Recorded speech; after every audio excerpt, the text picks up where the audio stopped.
You've just entered the law offices of Quibble, Squabble, and Bicker. If you've come for actual legal advice, you need to turn right around, honey. You need to get out of here, 'cause you ain't gonna get none of that. They quibble, and they squabble, and they bicker. But if you want to hear meaningless opinions, this is the right place. They got plenty of that. Stuff that makes no sense at all. They go off on tangents. It's crazy talk. If that's your thing, keep listening. They'll keep talking. Oh no no, oh no no, it's another episode of the Law Offices of Quibble, Squabble, and Bicker. You've entered the Law Offices of Quibble, Squabble, and Bicker.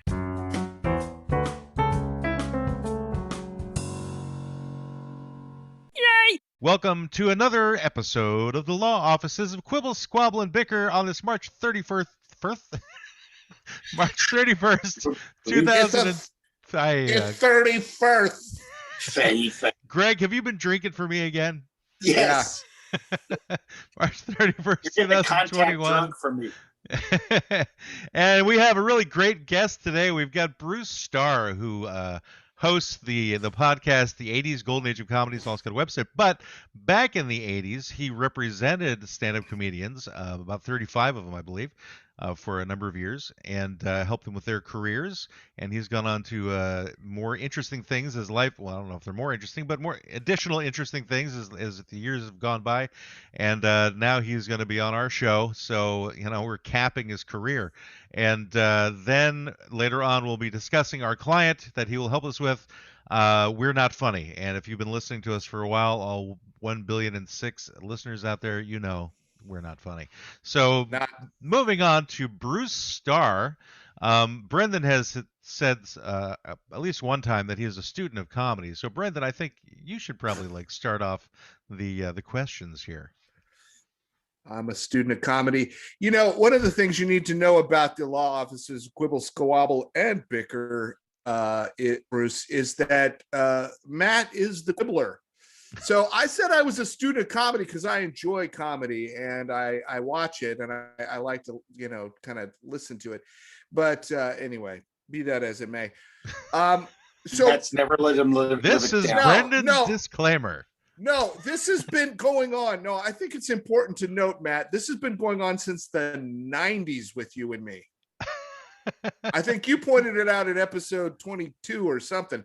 But Bruce, let me ask you. So in the 80s, who did you represent and how did you get involved in representing comics? Oh, it was quite an interesting story. Even if I hear myself say it myself, which I have a tendency to do when we do great shows like this, someone picked me up and put me on the doorstep of the improvisation on Melrose in Hollywood in 1981. He said, "You want to be in show business? Go in there and hang out there. And here's a couple of comedians you can ask for, and they'll take care of you." And so this is like a comedy pimp who found you hanging out on a street corner and decided to put you to work? That's about as close an explanation of it as you can get. Absolutely. Was he good to you? Did he treat you well? He wasn't, but when he put me on the doorstep of the Improv, that was an amazing turn of events that turned out to be one of the great times of my life. Yeah. So anyway, you asked who I represented. So a week after week of being at the Improv and talking to the guys and talking to them before they went on. Oh, keep quiet. We have. I thought that was Greg. That's like the Hound of the Baskervilles. It wasn't my dog this time. We should add him to the show. What kind? Now, time out. What kind of dog is that? It's a wire-haired border terrier. Oh. Someone said the other day it looks like he stuck his paw in a socket and his hair is just like kind of wild. Yeah, normally during the show, my dog will go off. I don't think Matt or Greg have dogs. So I have a long-haired dachshund who's got a very sharp bark, and luckily he's quiet right now. So we have a dog. It's just I've got noise canceling on this microphone, so you guys don't hear him bark. Oh, okay. Well, yeah. He's super cool. Step up, Brendan. Come on. Yeah. How much does that cost? We want to buy into that. I just keep thinking that Matt looks like he's trying to take my order at Burger King. Would you like fries with that? No. But so you get dropped off at the door. This is fascinating. And you walk in, and what happens? You just walk up to a. He gave me the name of a couple of comedians to look up, guys that didn't have their heads in the clouds and really nice, decent guys. Well, who is this guy? Who is this random guy who just tosses you in front of a comedy club?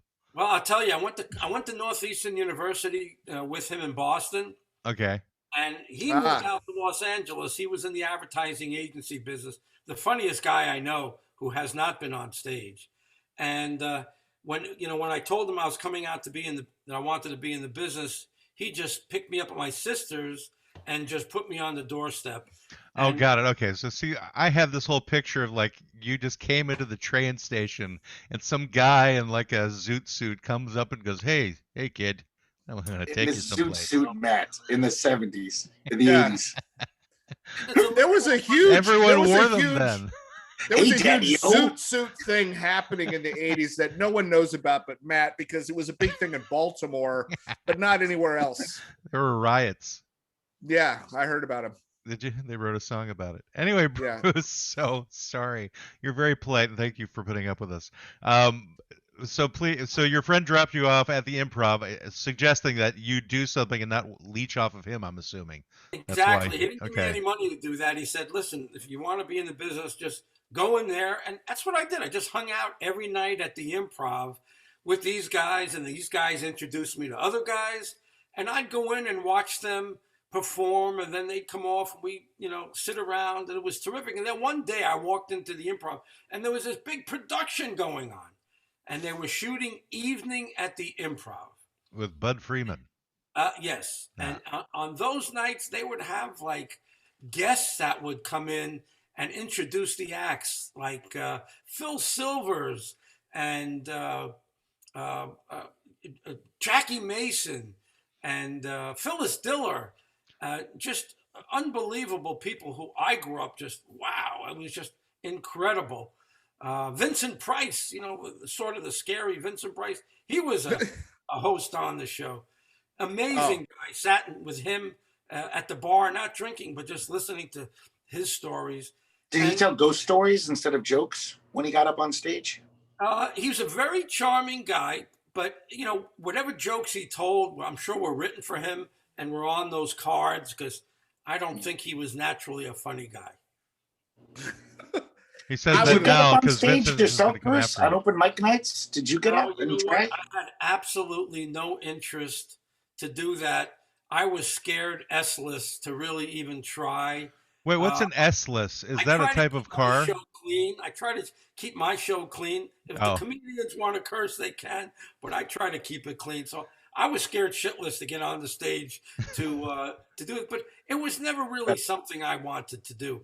I really always loved the idea of being with people who make the world happen and make the world go round. And I like the idea of being, next to them, but not them. Because, there was something that told me that there's a lot, there was a kind of a negative payoff to being famous. I just knew that without knowing it exactly yet. And I found out later how much negativity there can be involved when someone kind of rises to the top. Sure. I just knew I didn't want to be that target.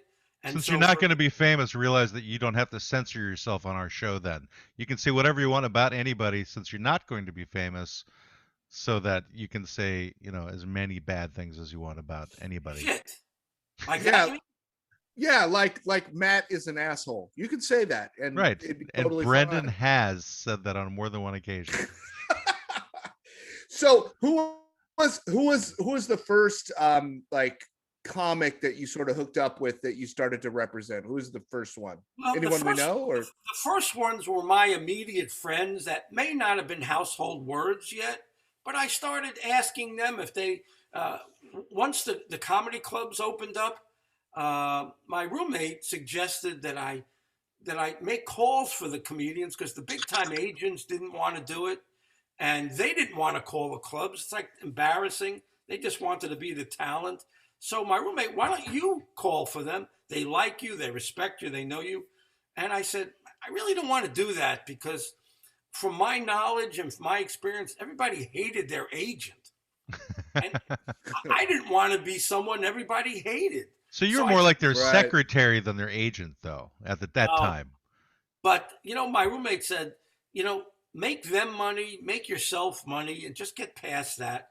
And let, you want to be in the business. You want people to come at you and to you for reasons other than hello. And I said, that was it. I wanted to be inside their business and inside their professionalism. And that's when I said yes. And then within a few months, I had 35 stand-up comedians. Now, one night I went over to the Comedy Store, and I went almost mostly to the Improv. One night I went to the Comedy Store, and I saw this guy from Toronto control the stage. He was doing some outrageous things and getting some huge laughs. His name was Howie Mandel. Spectacular.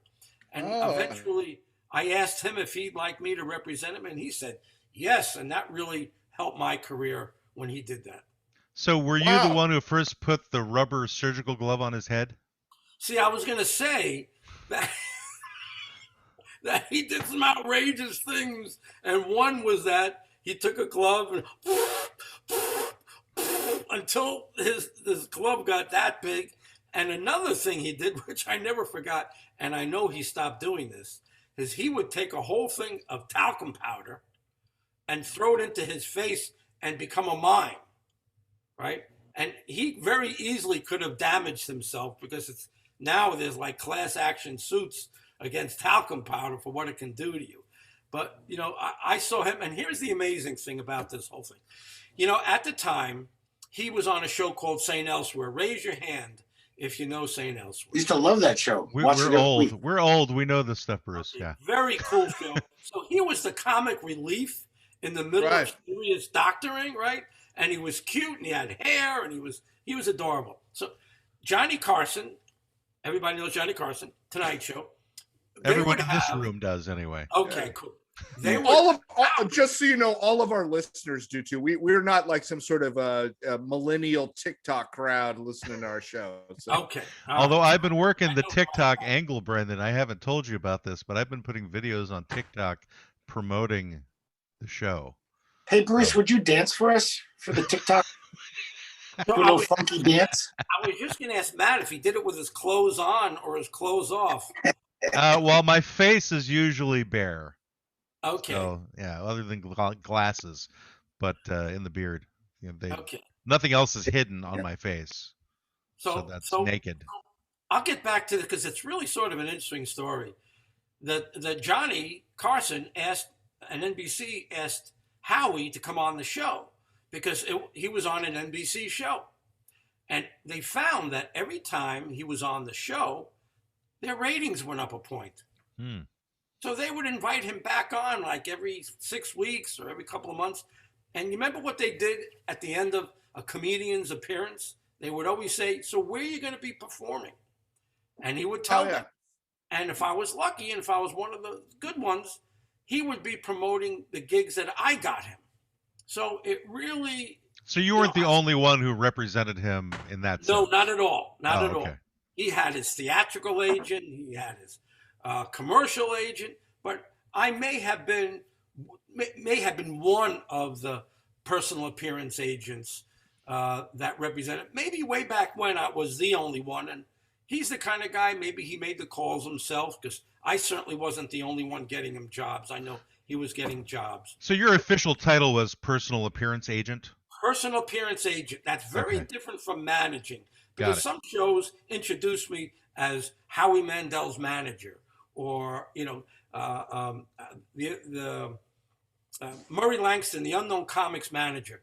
No, I wasn't their manager. A manager would be someone who would approach the talent and say, look, I think you're off to a great start, and I would like to form and shape you and make you the biggest star possible. Where an agent would just go to the talent and go to the manager and say, hey, I got this job, I got that job, what do you think, what do you think? And the manager would talk it over with the talent and say, yes or no, is it going to build your career or not? Where the agent just wants to make his money getting you jobs. So there's a big difference.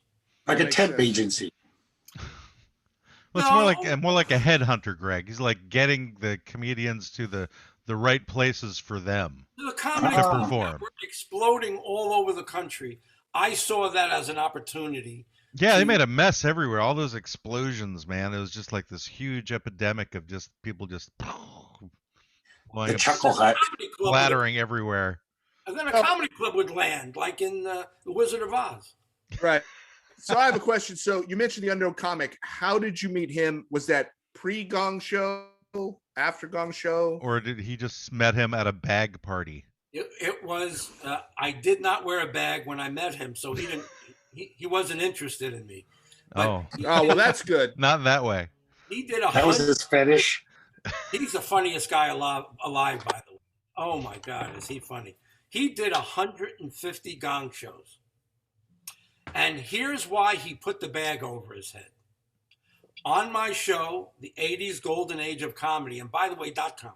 By the way, if people want to binge on programming, oh my God, I've interviewed over 40 comedians and celebrities now. And not only will you laugh, but you'll learn about their personal lives that you'll really never learn anyplace else. Because I asked them, what was it like before you got famous? How'd you fight your way towards getting famous? And what was it like when you got famous? These are things that you don't hear anyplace else. So I watched the first 3 minutes of the Murray Langston interview where he was taking a leak the whole time. Oh, yeah. Which I was thinking this is the one that Greg needs to watch because he's doing it often on our program. But, wait a minute. Wait, time out. So the guy is actually taking a leak while he's talking to you on the show? Yes. Yeah, you didn't see him do it. You Right. just heard him do it. Okay. And he's talking to him while he's doing it. And he, yeah. And he would say, oh, this is great. This is great. Oh, there's more.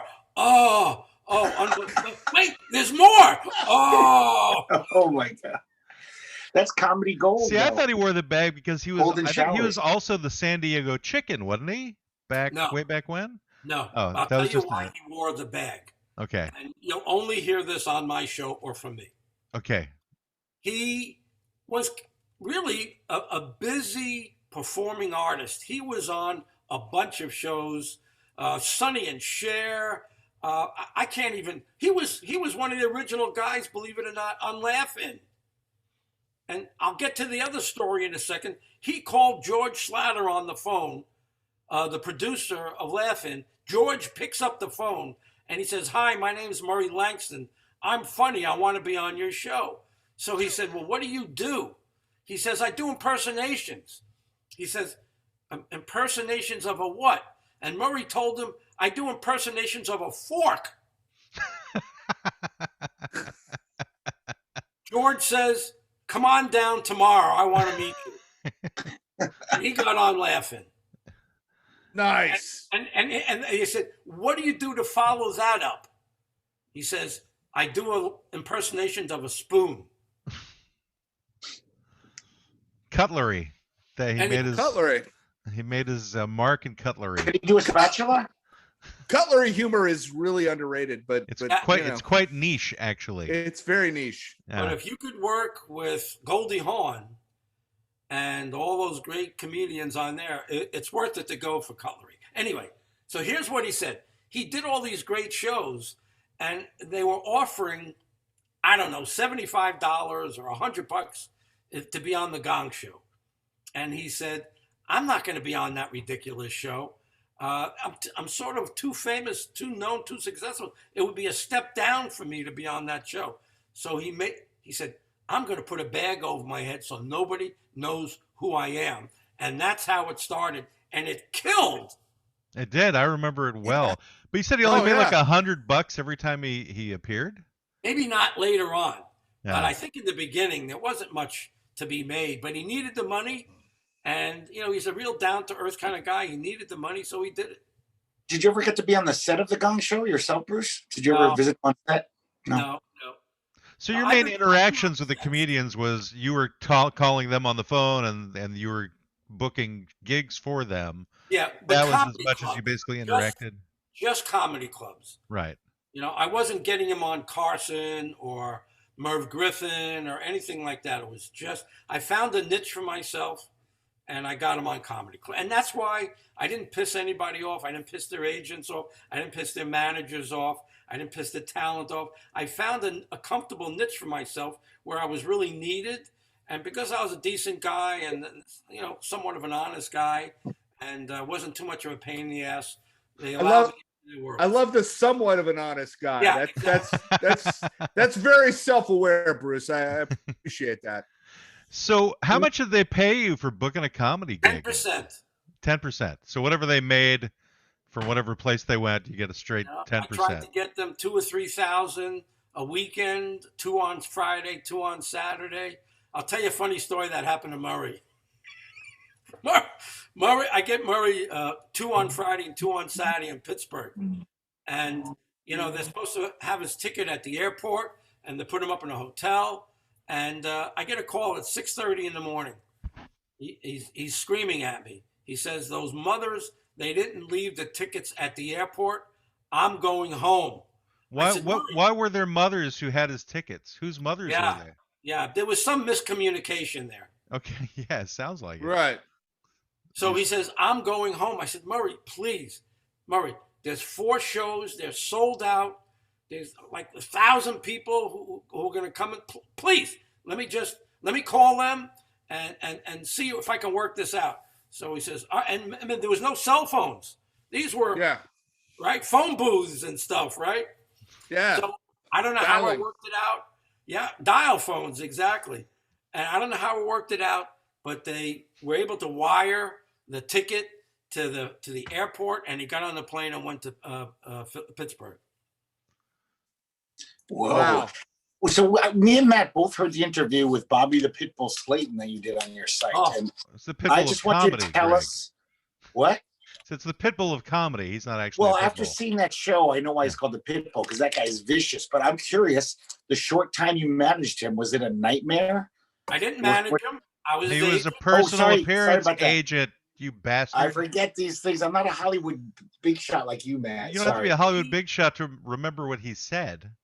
I mix these things up. What was that like, being his agent?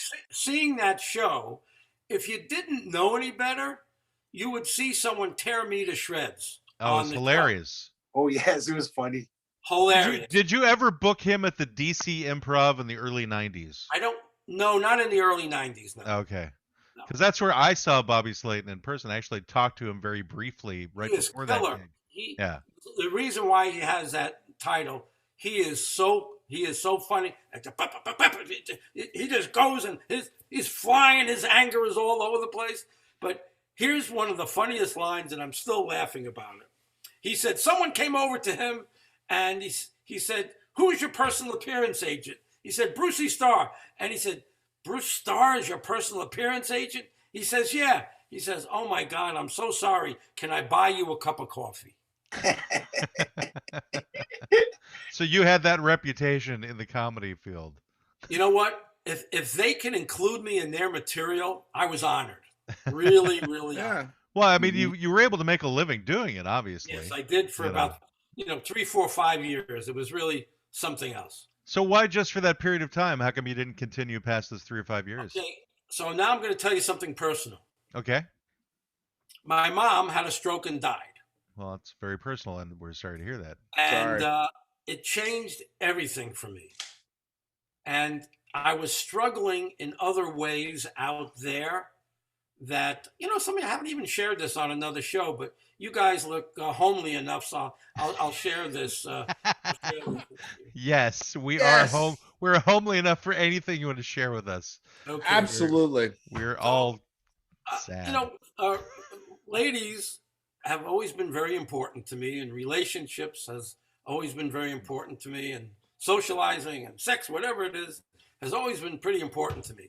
Well, when I went out there, I didn't have what it took to really have a fantastic relationship. And what did it take?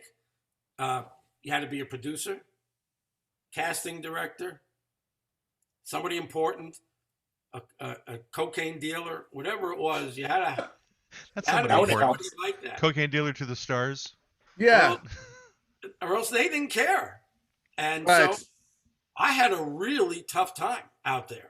Now I had. You weren't like trafficking the synagogues at all, or? Not at all. I wasn't.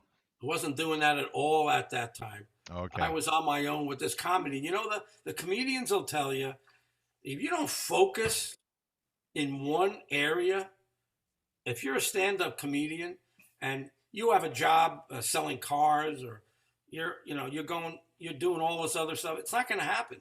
You have to be incredibly focused.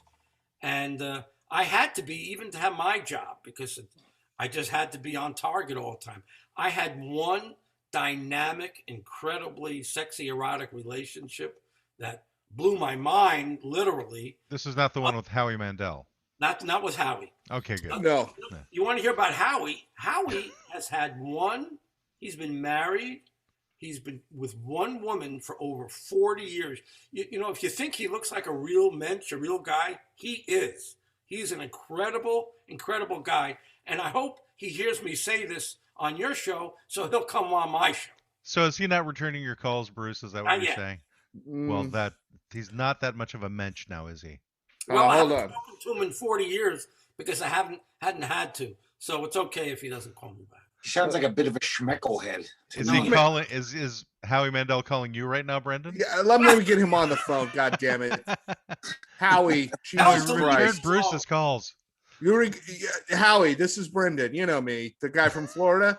Yeah, you fuck. You need to call Bruce back, you piece of shit. You know, that whole thing you're doing with the show and all that. Yeah, it's okay, but you need to call Bruce. All right. Yeah, all right. It's Bye. not America's Got Talent. It's America's Got Bruce Starr's number. There you go. Jesus. Return that call, Howie. All right. If he calls you, let me know. Maybe we get onto that the deal or no deal and put your phone number in one of those suitcases. Yeah. There you go. Being on the 80s golden age of comedy is on the top of the list. That will help anyone's career.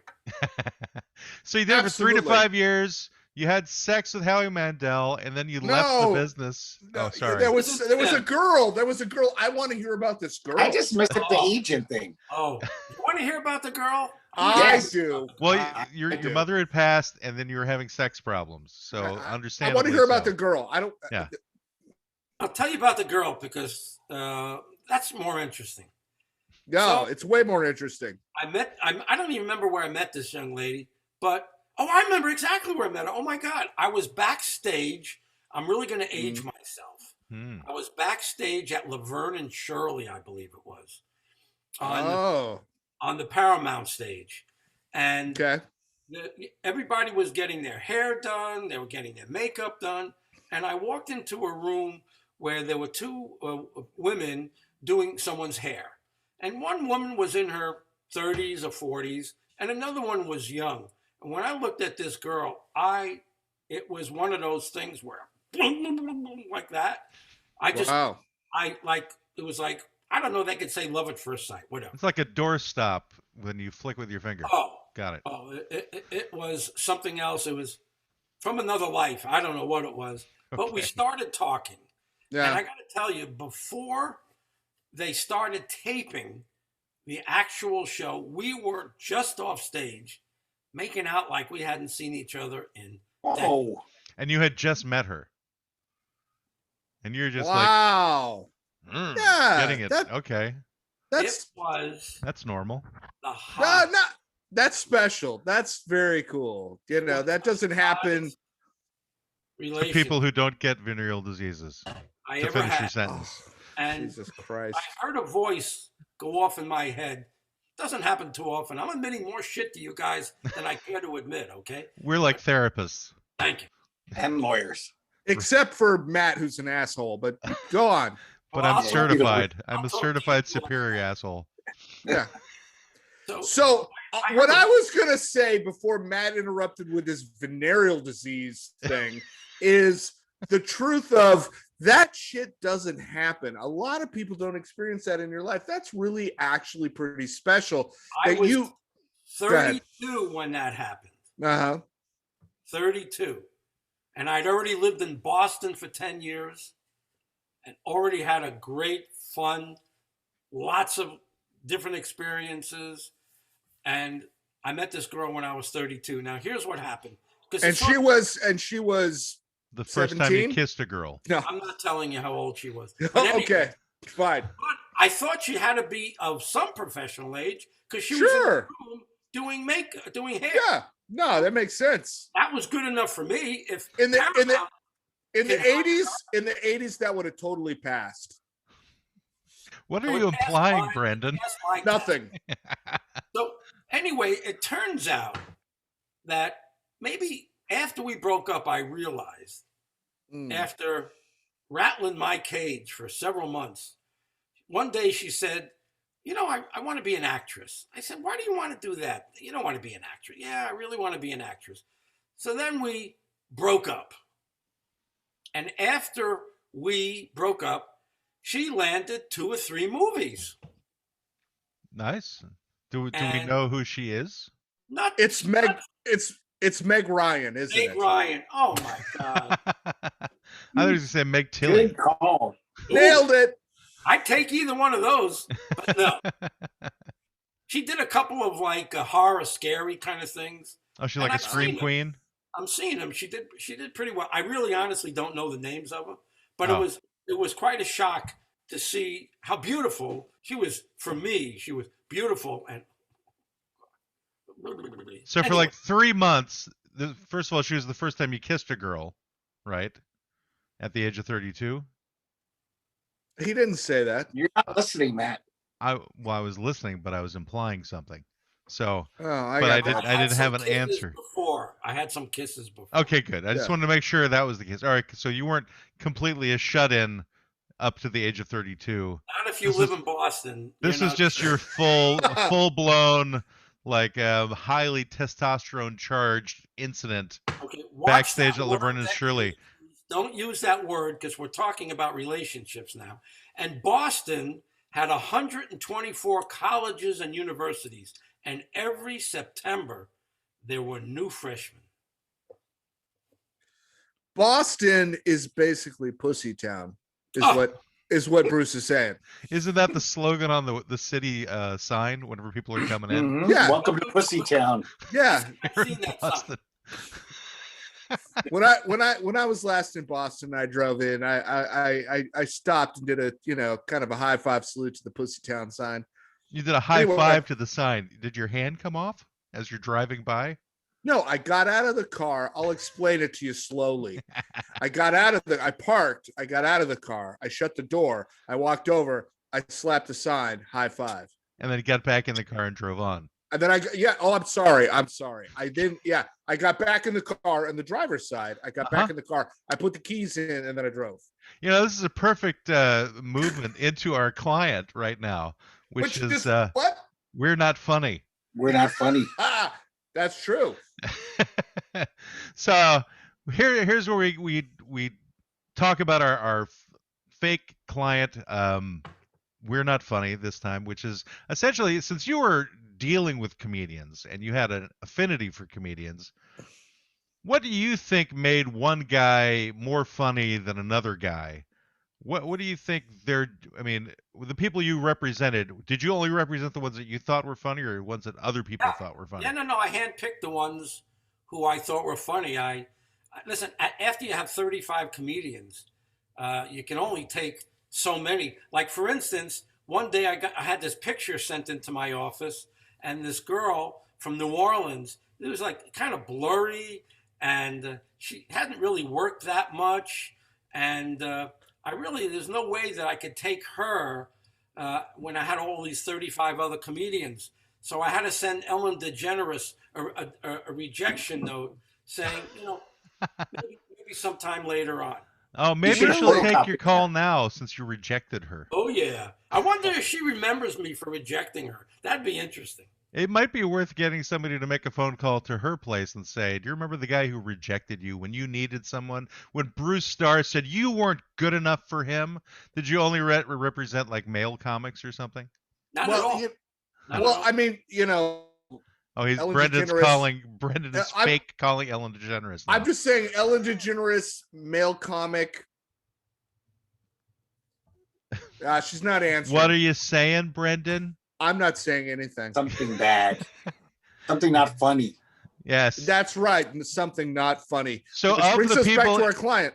Of the people in your stable, who would you say you left the most with? Murray Langston took me on the road with him to Dallas, and he did 4 or 5 or 6 shows. As soon as we got on the plane, the stewardesses were in stitches. When we went out to eat, the waitresses and everybody at the restaurants were in stitches. He was making everybody laugh. And if you see that show that we did together, it was just about 3 weeks ago, you'd understand how he would leave his mark on you. He was very, very funny. So what was it that he did that made him so funny? What Complete was it? silliness. Willing to say anything, do anything, make fun of anything, and to keep on going at it until it came out funny. So was it his material? Was it his demeanor? Was it his personality? What do you? Everything. The whole package. When it's like when you talk about a baseball player coming up, and if it's an offensive player, he's got bat speed, he's got glove, he's got an arm. So, how does he rate on like 5 different things? So it's the same thing with comedians. I never rated anybody, but somebody like Howie Mandel, the unknown comic, rates in high on all those things. Being willing to be ridiculous, being willing to be crazy, take chances, try new things. That's what it took. And that's why Robin Williams was so exceptional. And that's why Jonathan Winters was so exceptional. And why everybody looked up to Richard Pryor and people like that, because they were just nuts on stage. Right. I just want to point out, Bruce, you made a baseball reference. These guys don't get sports. I understand what you were saying. Do you guys understand what he's talking about? Explain it after the show. I didn't actually hear a baseball reference. Yeah. That's what you see what I'm talking about, Bruce? Like, what's baseball? Yeah, baseball right over their head. I'm sorry. I should have asked if anybody knows baseball. I'm sorry. It's okay. I know, and I'm a Red Sox fan, so go Red Sox. Well, isn't it like whenever you throw a ball against something, it makes the sound of a base? Yeah, we're gonna move on. Baseball. Yeah, okay. Yeah, we're moving on from any. We can't talk about sports on this show. Crickets. No, Matt's representing our client. We're not funny. He's doing a good job. Keep going, Matt. Good work. Yeah, that's great. So, one of the things that I've always thought about comedy is timing. Like some of the, great comedians, I think, just have this natural sense of timing. And some of the ones that I think, I don't know, I view as sort of like a next tier comedian are their timing isn't as good. What are your feelings about that? My feelings are one word here or one word there, taken out, added, can sometimes make a joke kill the next time out. So, of course, it's timing. You remember Jack Benny? Who remembers Jack Benny? Okay. Jack Benny. Oh, not everybody. I was just looking behind me if there was other people there that were supposed to be worse than the baseball reference. Jack Benny was the best at having that straight face, and he would look over to the side. He wouldn't say a word. He'd just look. This Jack Benny. This is what Jack Benny used to do, right, Bruce? He'd always do that little thing. Yeah. Yes. And Rochester. And yes, so funny. He would barely say anything, right? So. What is comedy? Comedy is facial expressions, it's voice tonations, it's sometimes saying nothing, it's a look. There's so much to it. And in the movie Man on the Moon, which is the biopic on Andy Kaufman, Jim Carrey at one point expresses that the secret to comedy is silence. Oh, boy, I thought it was a very interesting statement to make. One time I saw Andy Kaufman when I was at the Improv, and I told you I went in a lot, and Andy came on stage, and he walks in with a table. He puts the table down. He goes off stage. He gets a bowl. He gets some milk, comes back on stage. He gets some cereal, comes back on stage. He sits down, gets his fork, gets his spoon, puts the cereal in, puts the milk in, and just eats. That was his bit. That was his bit. That is so crazy. He I don't remember even hearing look an around. interview with Robin Williams where like he and Richard Pryor did something similar to that back in San Francisco when they were starting out. They would try out all sorts of things, but they had a thing where they sat down at a table and like ate breakfast. Yeah, but they made it. They might have been funny. This was not. No, funny. no, a lot of Andy Kaufman stuff is really objectively not funny. It's like cringe humor. You're just like, what is this guy doing? What? You want some cringe? You want some cringe? Yes, please. Another Yes. night, Went to cringe. I go in and watch him because I want to see what he's going to do next. God Get him knows. on stage, and he says, "I have a cyst on my neck. It's really gross. Who wants to come up and touch my cyst?" Form a line to the right. 10, 15, 20 people stood on line, went to the back of his neck and touched it, and walked off. The next one touched his cyst. That was his act that night. Wow. Was that like a 5-minute act? Or That longer? wasn't funny. Was that No, 5 that's- minutes? It's not funny. No, it lasted longer than that. The story is funny, though. I think he was a performance artist, Andy Kaufman, more than he was a comedian. Yeah, I think he always looked at himself that way as more. But, I yeah, talked to you about stretching and taking chances, Right. But then you look at him being a wrestler and what he did with professional wrestlers. You can't beat that. Yeah. Get your Well, I neck think he broken. helped, I think, revitalize professional wrestling at that stage. Might have. Too. King Lawler, tough MFer, tough. He picked the toughest one to get together with and to do this thing. Brilliant. He would wrestle with women, Yeah. on the undercard, and then when Lawler would come out, oh my God, he would curse at him, and whatever he saw the wrestlers do over the 10 or 20 years before him, that's what he wanted to do. So, did you ever talk to Andy Kaufman about booking him on gigs? No. Were there people you tried to get who said no? That you really, really wanted?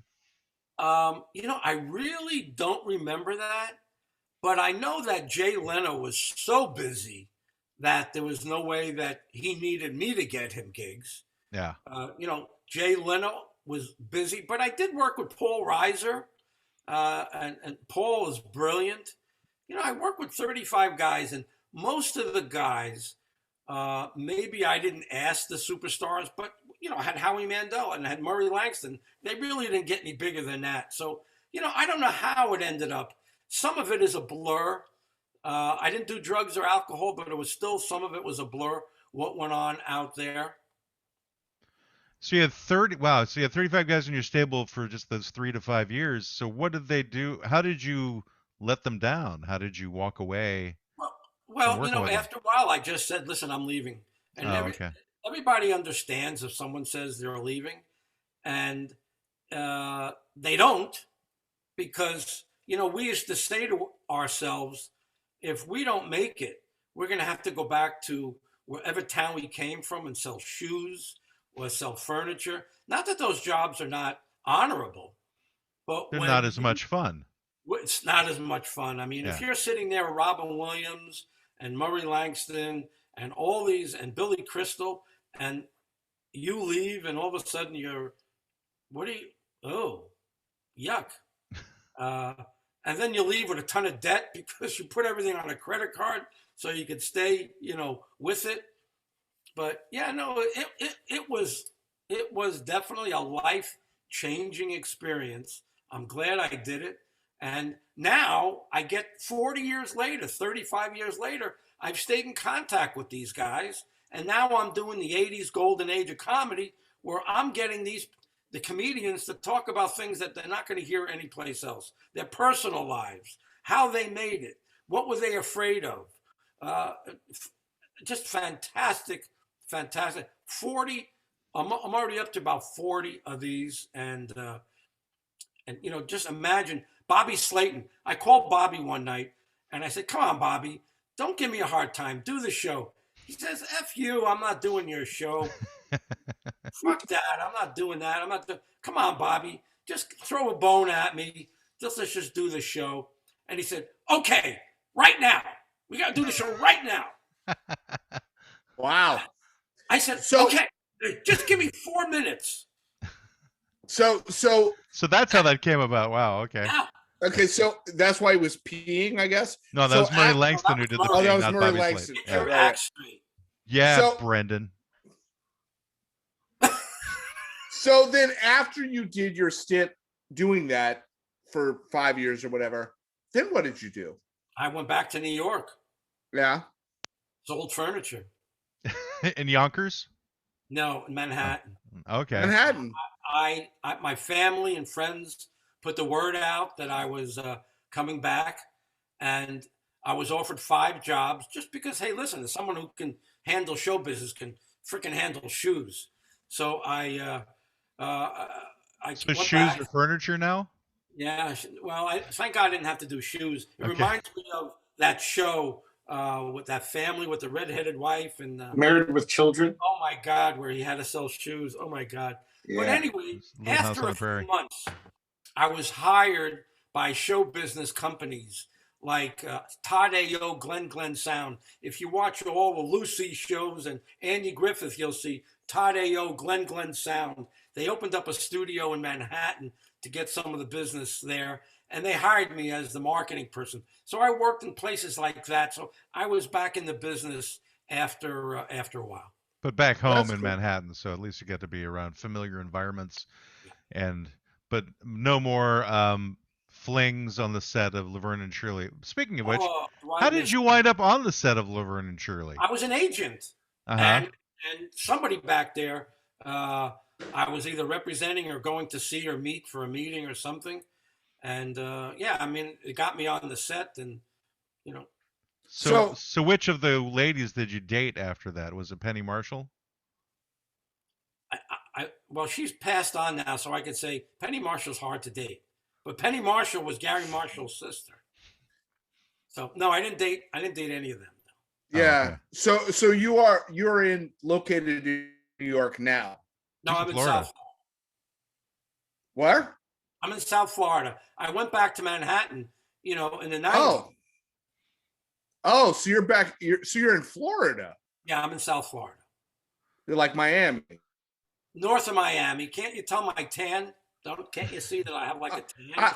I'm saying this because I'm in Tampa. I'm a Florida boy myself. Cool. Well, I'm on the East Coast in the Palm Beach. East Coast, Palm Beach. All right. That's funny. We wound up with 2 guys from Florida the same day. We've I been know. mainly dealing with West Coast people, so it's good to have somebody from the East Coast. Let me join tell you, us. I shouldn't say this on your show, but Florida, especially my county real estate, you can't buy a house here. Everybody's coming down from those states that are shut down and being tortured. You can't buy a property here. They're being tortured. They've Dude, got the it's- thumbscrews out. It's so true. I was out at brunch with my daughter, and there was a real estate agent sitting next to me, and we were talking, and for whatever reason, she could tell we weren't from Florida, because I'm not. And she said, "Oh, you're not from Florida," and I'm like, "No." And anyway, she was telling me how she's selling houses. This is in the Tampa, Orlando area. She's selling houses by just walking through a house with a cell phone and just doing a video of it and then saying how much, and they make her an offer and she sells it. Price wars. I'm telling you, you haven't seen anything like it.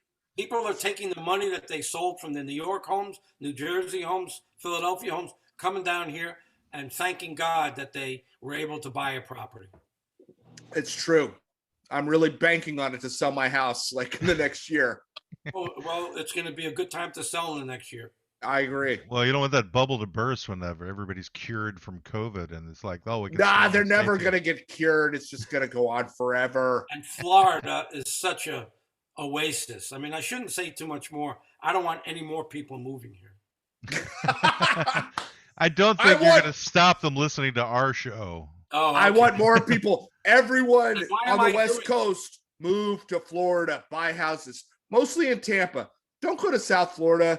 You don't want that. Tampa is where you want to buy a house. You want to buy a house that's got a pussy town mother-in-law south. house on the property is the one you want. Yes, you want a house where you've got dual, like a little mother-in-law house we have here in Florida. Why is this turning into a real estate show? Anyway. Because you happen to mention that you're in Florida with Bruce. That's right. But we're not together. No, we're not. No, you have Howie Mandel would be jealous. You have a wall of brick behind you, which shows that you're enclosed in something. Exactly. We're not together whatsoever. No. It's like the cask of Amontillado there. Somebody walled you in. For the love of God, Montresor.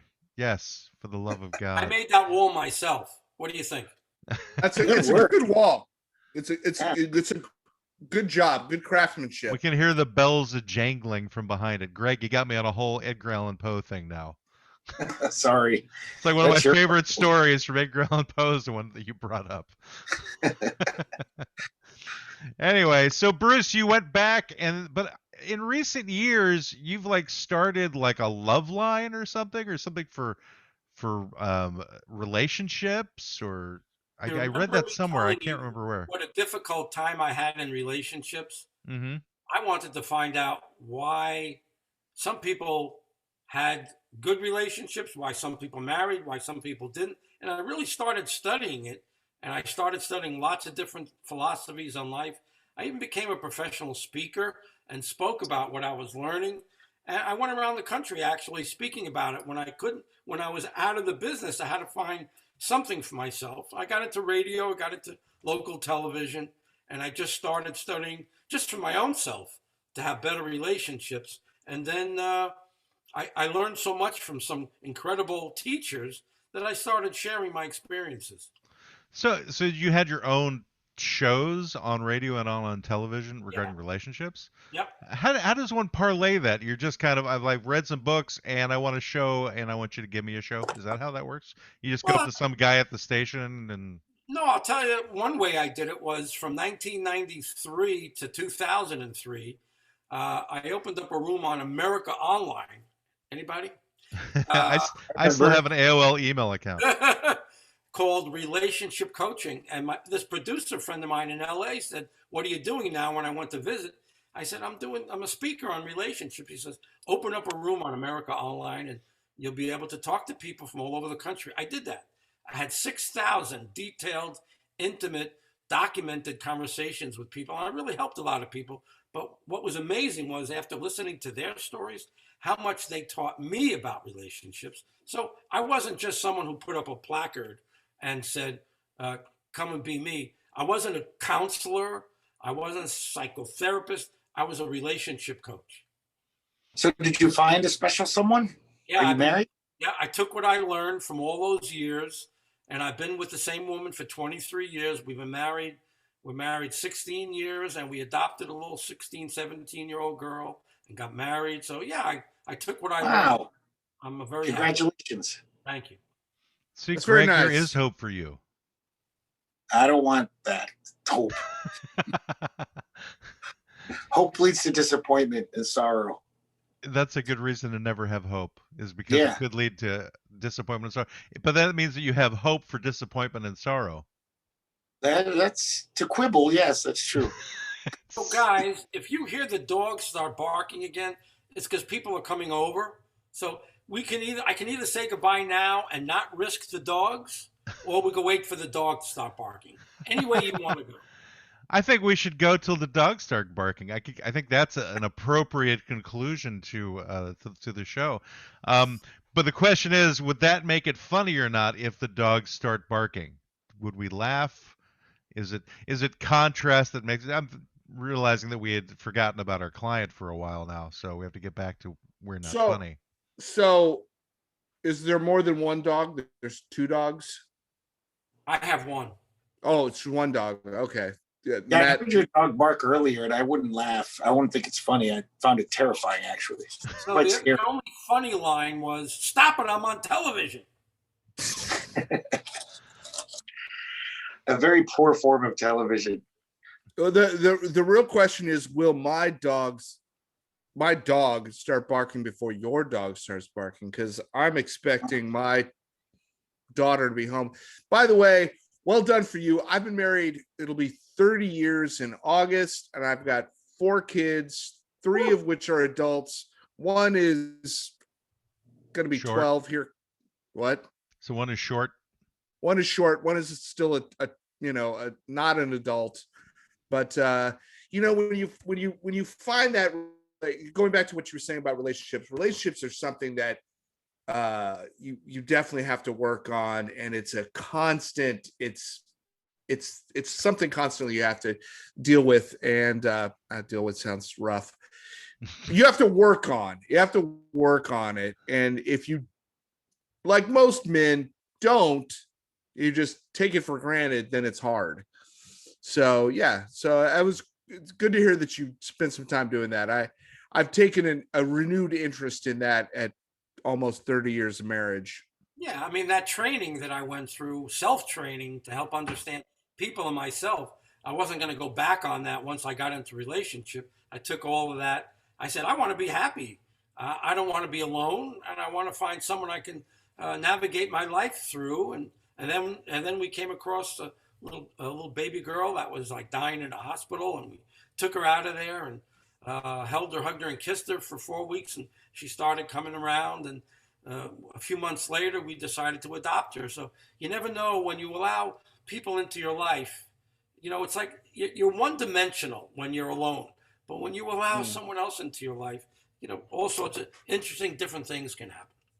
So is your wife funnier than you? Hell no. I got to tell you though, being around the comedians really has made me pretty funny. I know the timing. I know how to go for funny, and being around them has really been something else. Do you have a favorite joke that one of your guys told, the one that stuck with you for all of these years? Not really. Well, how dare you? Yeah, someone just told me the Murray Langston joke when Murray Langston did an impersonation of the first man on the sun. Do you know that there was a man on the sun? No. He slipped down on the sun. He went, ow, ow, ow, ow, ow, hot, hot. That is definitely an unknown comic joke, if there ever was an unknown comic. That is an unknown joke, yeah. Yeah, because if the science wouldn't allow for that, you would turn to gas before you get close enough to. And that's why we're not funny. Because Matt's going to overanalyze every joke. Yeah. Why is the chicken crossing the road? Where is this road that the chicken is crossing? Why would a chicken cross the road anyway? Because the vampire road, Brendan. That's why you'd cross it. Oh. There wouldn't be any other reason to cross a road unless it's a vampire. Okay, guys, listen. I'm not going to wait for the dog because people are coming over in 2 minutes.